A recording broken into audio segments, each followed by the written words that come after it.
Hello everyone, welcome to Chandu Biology Classes, and this is the fifth lecture of our series in which we are covering CUET PG and GAT-B most important and high-yielding topics.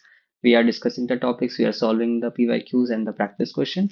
So in this fifth lecture, we will be talking about something we call as a dark reaction. Okay, in the previous lectures, we have looked into the photosynthetic pigments and then to the photosystem 1, photosystem 2, then cyclic and non-cyclic photophosphorylation, and in this lecture, we will be looking specifically into the dark reaction. That is the reaction by which plant actually synthesizes its food. Okay, so we will be looking into mainly the key enzyme that is responsible for that. That is RuBisCO, which is the most abundant enzyme present on this planet Earth. And we will be discussing about its activation and the enzymatic pathways which are involved, which leads to its activity. Okay, so my name is Deepesh Joshi, and I'm an integrated PhD scholar at ISC Bangalore, and I have qualified all these examinations. Okay, including your CUET PG as well as GAT-B. So our lectures will be focused entirely on the pattern and the syllabus. So you can just follow these lectures to maximize your score. Okay, so let's start with the lecture. So in the starting of the series, I told you about this equation that I wrote, that is the synthesis of glucose with the help of carbon dioxide as well as water in the presence of light and chlorophyll.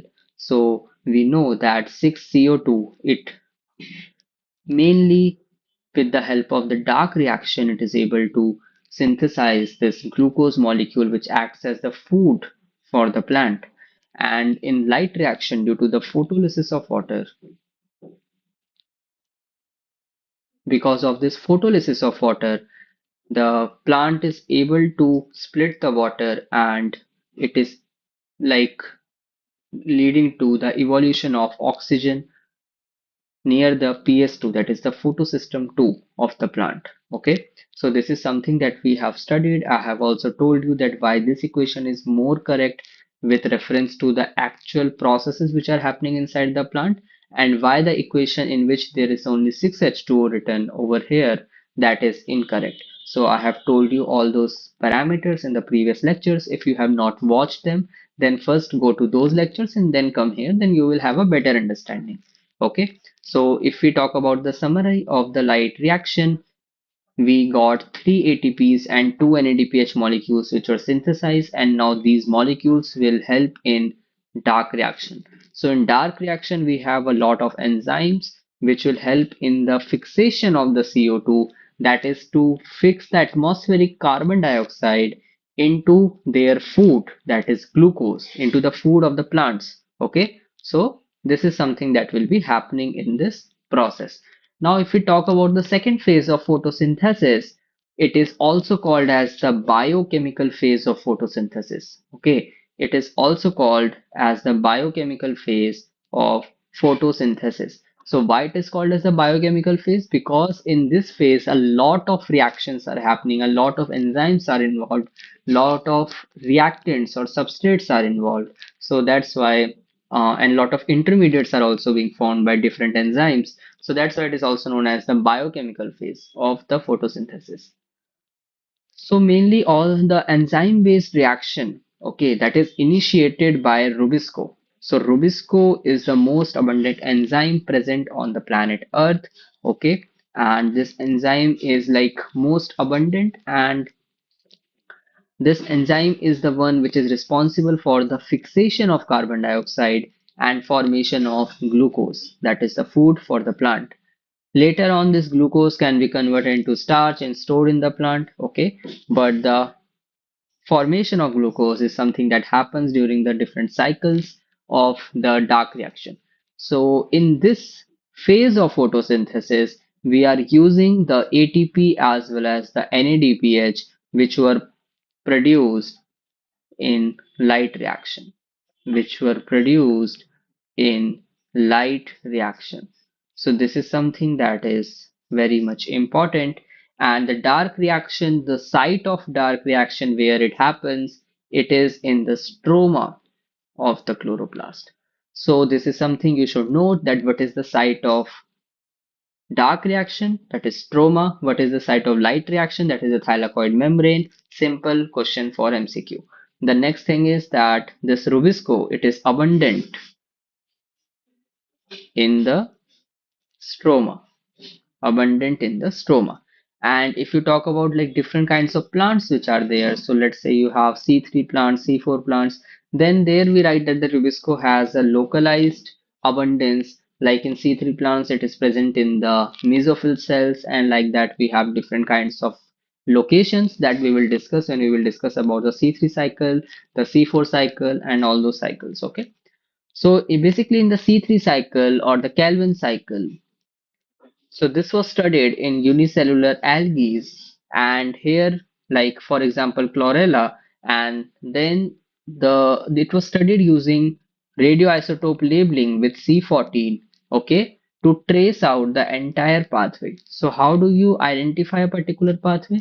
If you radio label a particular carbon, okay, then that carbon will be involved in the entire pathway. It will break down into different products and it will form new products. So during that breakdown, the migration of this radio labeled carbon we can trace, and based on that we can identify that which products are being formed, okay, by radio labeling different carbons of the one reactant and see where it is now located in the product by just getting to know about the structure and everything, and then we simply identify that how the entire pathway is working. So that is something that happens in case of the Calvin cycle, and this was like studied in unicellular algae and then it was elucidated.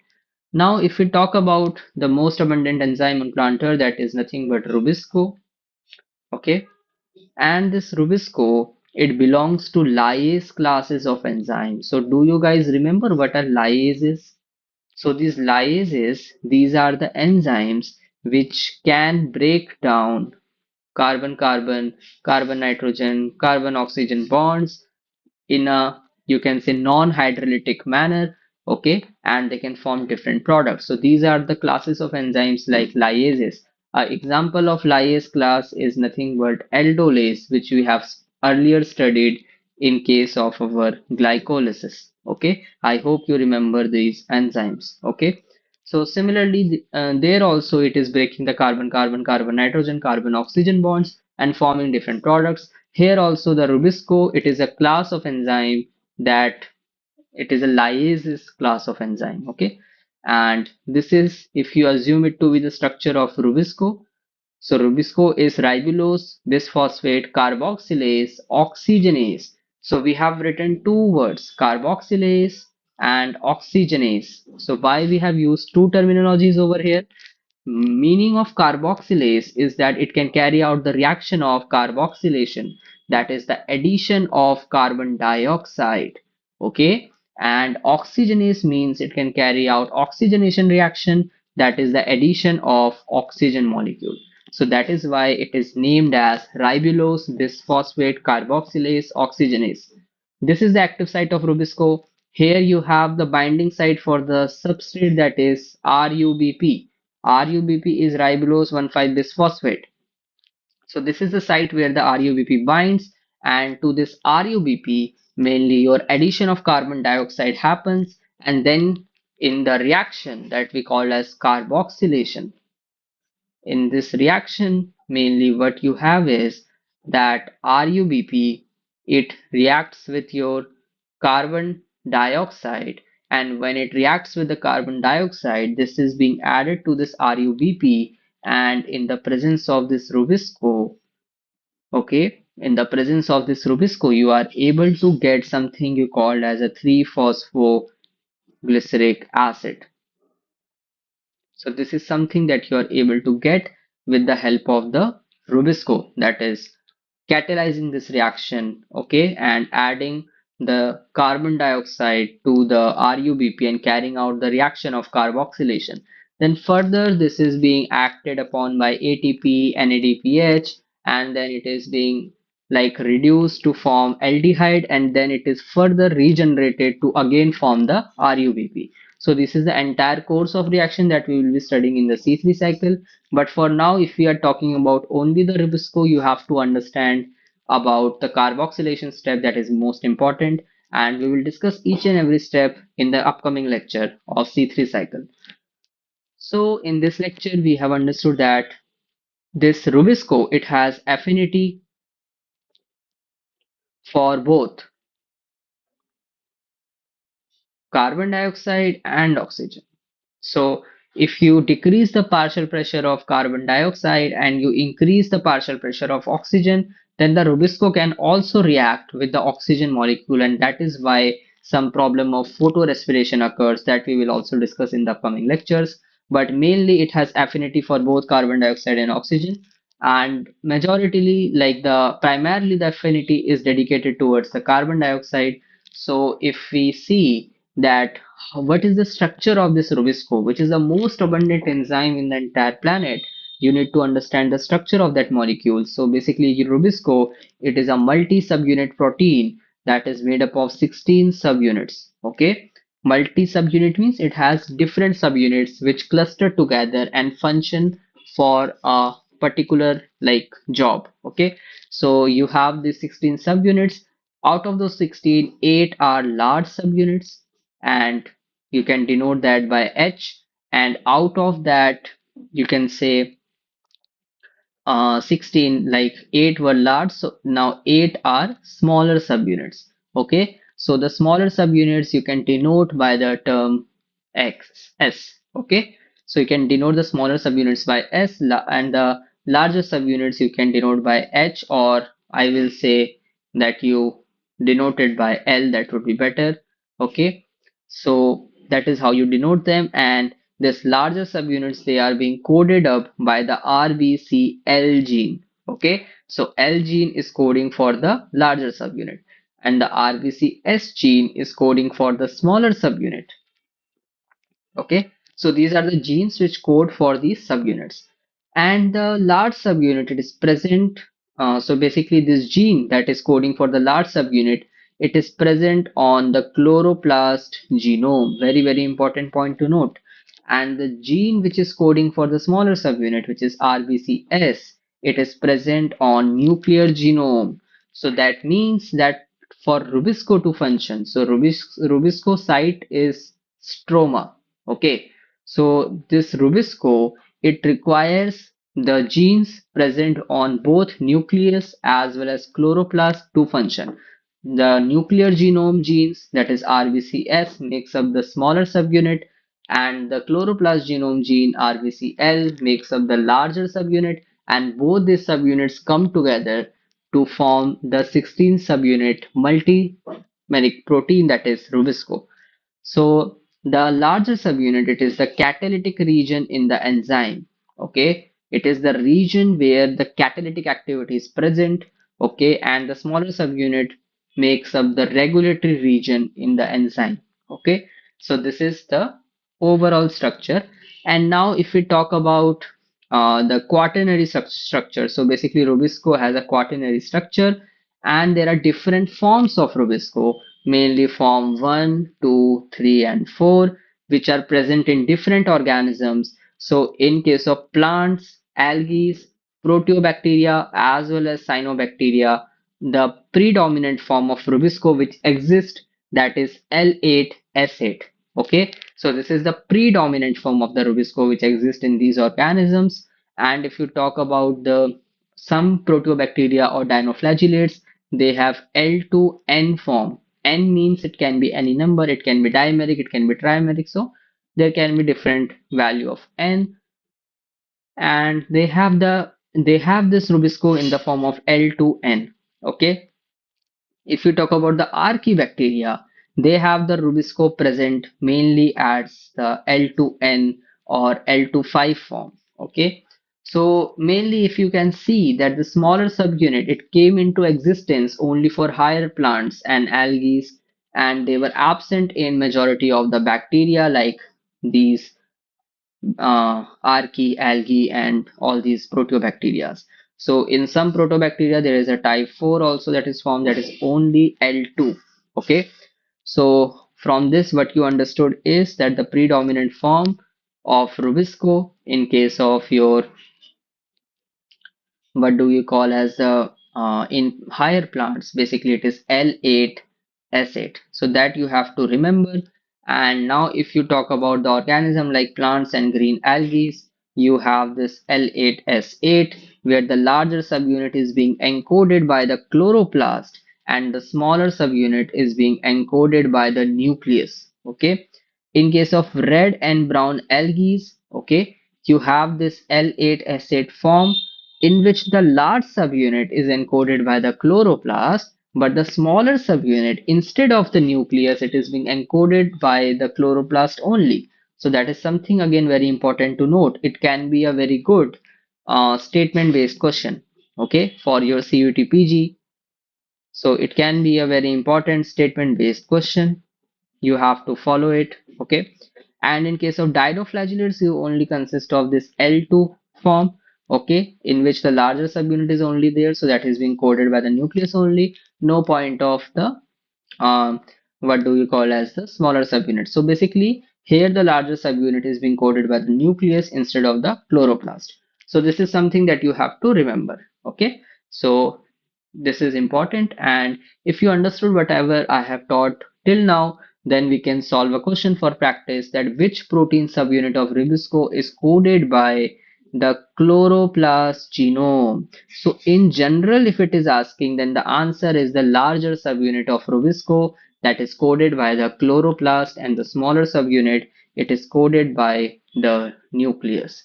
In general, if it is asking, then this is the answer. Okay. So I hope this much is clear to you. Now you know that there are different kinds of sugars which are present, like the aldose sugars as well as the ketose sugars. So the aldose sugars, basically they consist of a terminal aldehyde group. Okay. Example of aldose sugars are glucose, ribose, galactose, erythrose. Okay. And ketose sugars, mainly they are the ones which have on the second carbon, they have this keto group. So basically ketone group. So basically they are this fructose, DHAP, okay. And then you have the ribulose, xylulose, and pseudoheptulose. So DHAP, that is dihydroxyacetone phosphate, it is a triose sugar, that is a three carbon sugar. And the pseudoheptulose, which is present as a keto sugar in plants, basically that is the largest sugar. Okay, so these are some of the MCQ questions, okay, which you should be aware of. And you should be also aware of which are aldose sugars and which are ketose sugars, because you can be framed a question on the type of sugar that is there. Okay, now one very important concept we have to discuss is about the quantum yield. So previously I taught you that how many number of photons are required to evolve one molecule of oxygen. So basically there we discussed about this concept of quantum yield. So what is quantum yield? It is the number of oxygen molecules evolved per light quantum that is absorbed. So that means that if you are like, so basically you should understand the stoichiometry, that to evolve one oxygen molecule you require 8 photons. Okay, so per quantum that is being absorbed by the plant, how much oxygen molecules will it evolve? So for that you need to understand that phi, that is the quantum yield, is nothing but number of oxygen molecules evolved divided by, so these are the number of moles of oxygens, okay, and divided by the like the number of photons which are absorbed, okay, number of photons that are absorbed.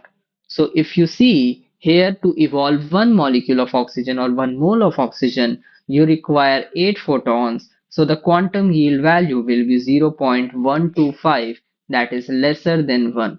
So this is something that you should note, and this can be directly asked in the exam, that what is the quantum yield for higher plants. Then you have to simply answer lesser than 1, or exact value also you can write or mark in the option. Second term is quantum requirement. So it is the number of quanta required to evolve one oxygen molecule. How many number of quanta or photons are required to evolve one molecule of oxygen? Then you have to write 8. Then the answer will be 8. So this is with respect to one molecule of oxygen, and the quantum yield represents the number of oxygen molecules evolved per light quantum, that is for one photon that is absorbed, how many oxygen molecules can be evolved. So that would be 0.125 moles of oxygen that can be evolved. And this quantity, that is quantum yield, this is dimensionless quantity because you are having numbers on the numerator and denominator. If this is clear, then let's begin up with the regulation of the dark reaction, how it happens.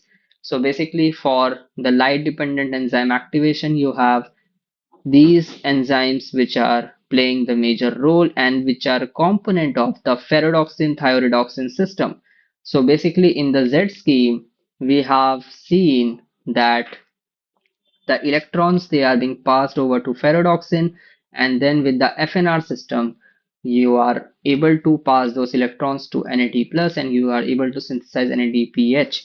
Okay, so the enzymes which are involved in the light dependent enzyme activation, basically you are having the NADP glyceraldehyde 3 phosphate dehydrogenase, fructose 1,6 bisphosphatase, okay, pseudoheptulose 1,7 bisphosphatase, ribulose 5-phosphate kinase. So these are the enzymes, and how these enzymes function, we will be looking into that as well.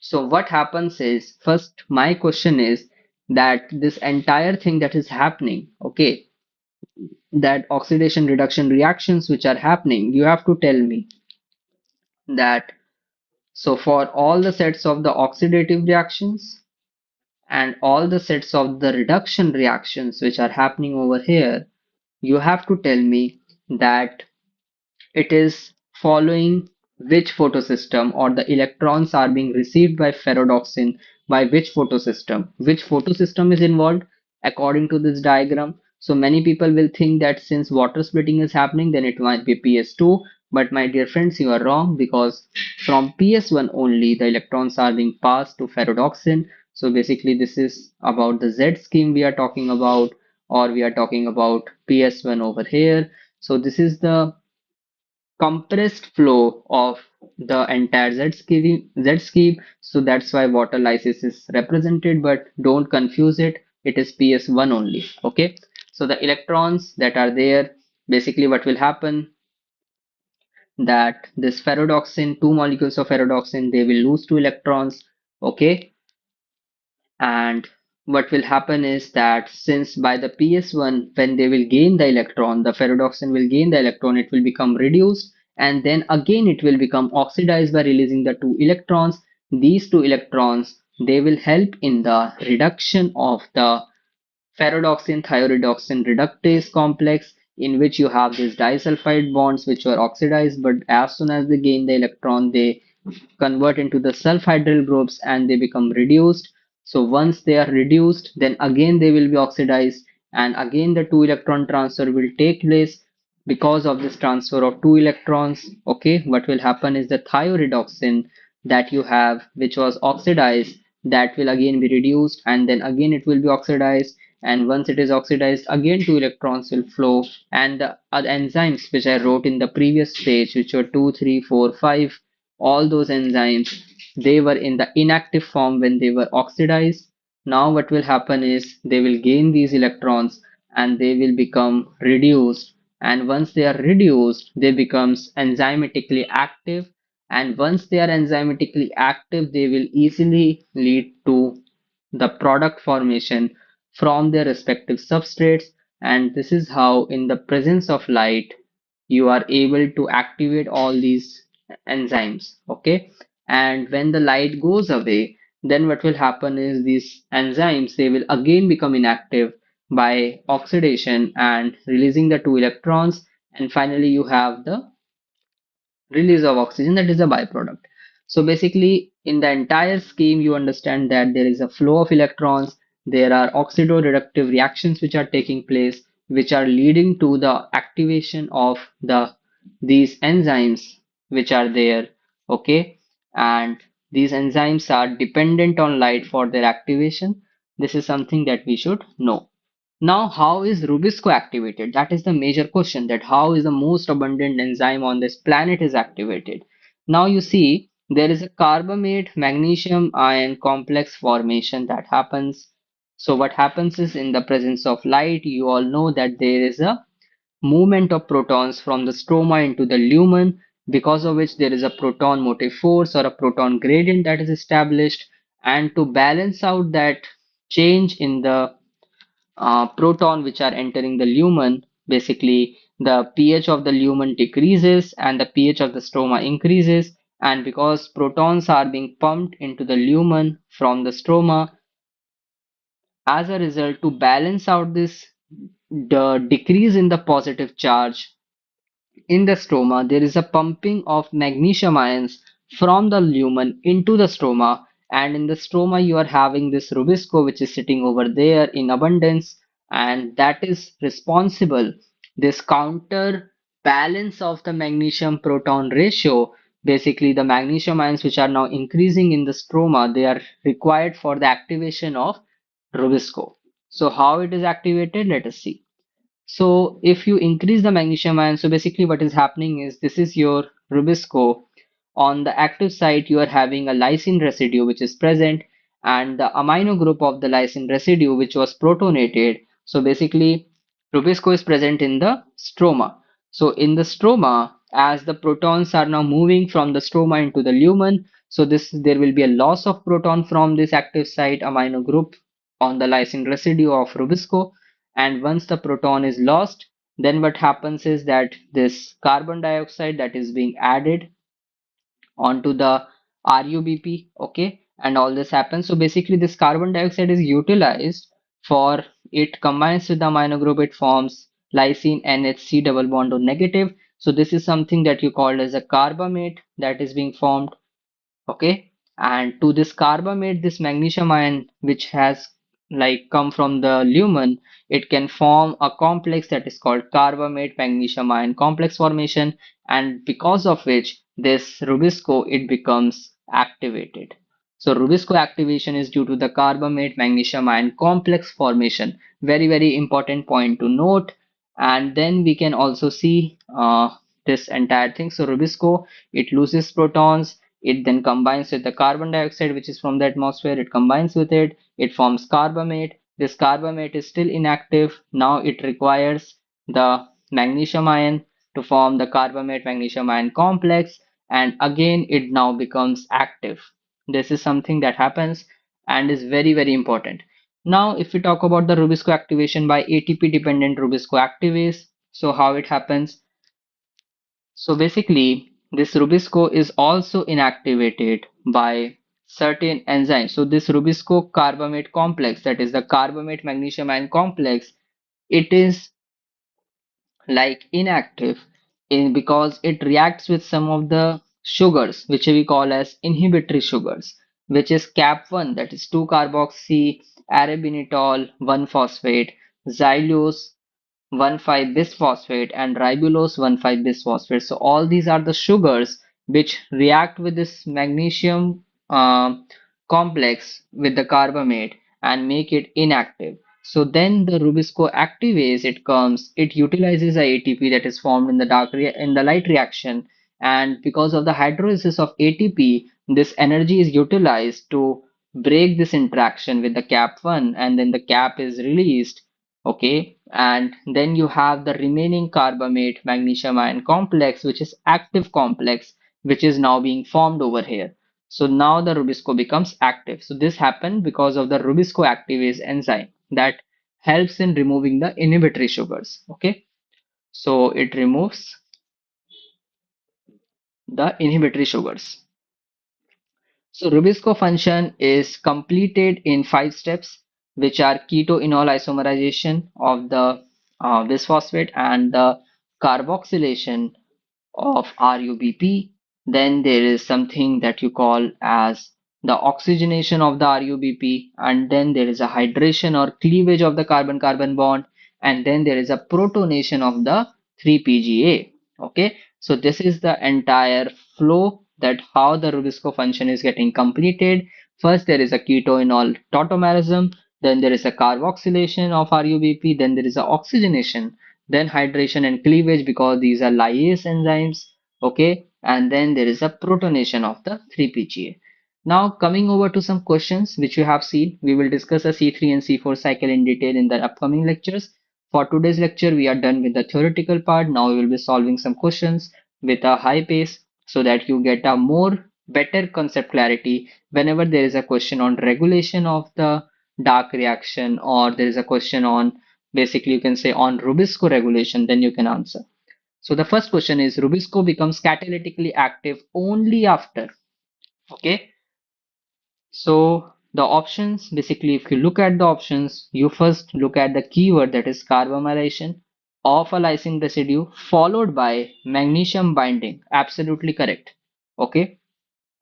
Because only the carbamylation is not sufficient. You require the binding of magnesium, then only you can form an active complex. Okay. And then binding of CO2 to the substrate, it has nothing to do with RuBisCO. Binding of magnesium before CO2 carbamylation, that never happens.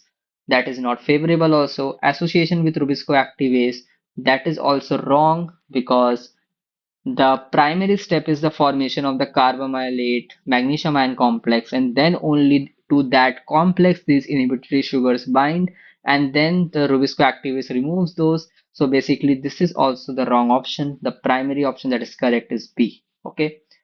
Coming over to assertion reason type of questions. So these kind of questions you have to practice a lot because these are important from the CUET PG point of view. So RuBisCO can bind RuBP even when it is inactive. First statement.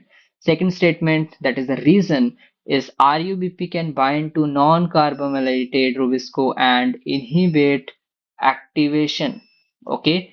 So first statement is that RuBisCO, it can bind RuBP even when it is inactive. Okay. So this is something that is there. And then it is saying that RuBP can bind to non-carbamylated RuBisCO and inhibit the activation. So basically, if you look at this, as I have told you, that this RuBisCO, which is there, so it can bind, okay, to RuBP when it is inactive, because like when it is inactive, then it can bind, but it will not catalyze any reaction. So that is possible. And the reason for that could be that RuBP can bind to non-carbamylated RuBisCO and inhibit the activation of the RuBisCO. That is absolutely correct, my dear friends, that we have looked over it into our slides. You can see that ribulose 1,5-bisphosphate, it can bind to the carbamylate magnesium complex of RuBisCO, and it can inactivate the RuBisCO.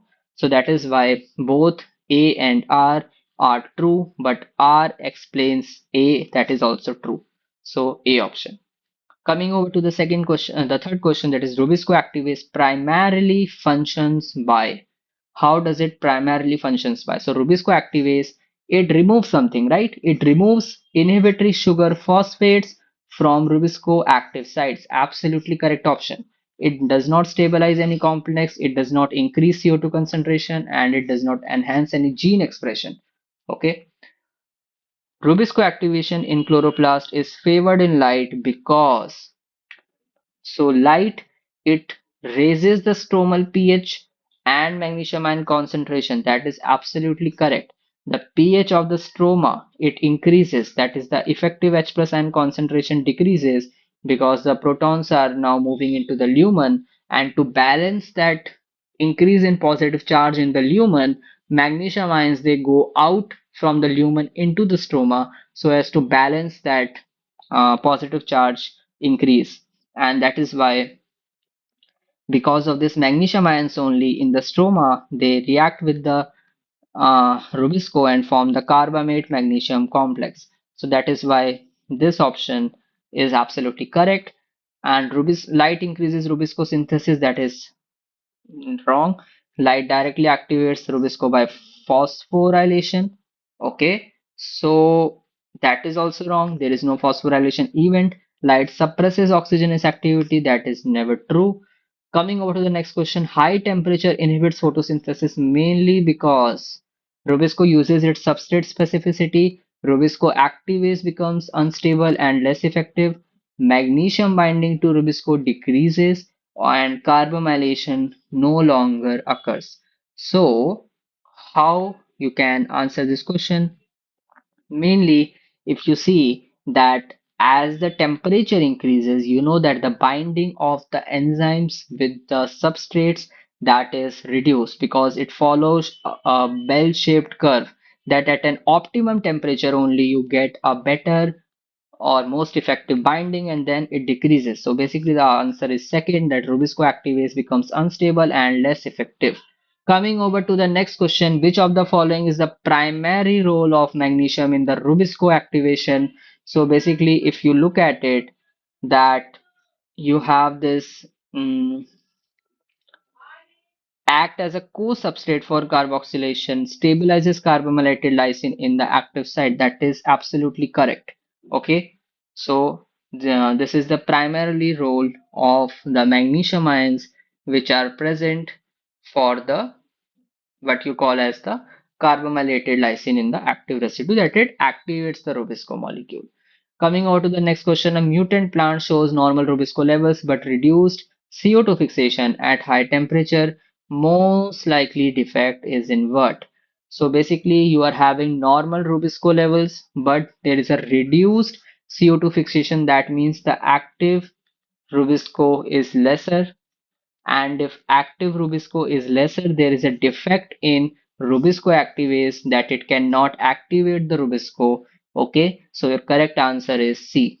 Okay, now match the following question. Carbamylation of RuBisCO, it is matching word. So basically if you see, carbamylation of RuBisCO is associated with binding of magnesium to the active site. Then you have the RuBisCO activase, so it causes a ATP dependent removal of inhibitory RuBP, that is an inhibitory sugar. Then light reaction in chloroplast. It increases the stromal pH and magnesium ion concentration. Absolutely correct.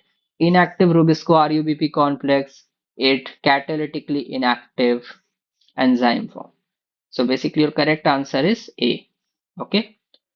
So these are some of the questions which we have discussed, and this is the end of the lecture. So we have discussed about like in detail about all the regulation part and everything. So in the next lecture we will be talking about the C3 cycle. Till then, stay tuned and watch all the lectures. All the very best.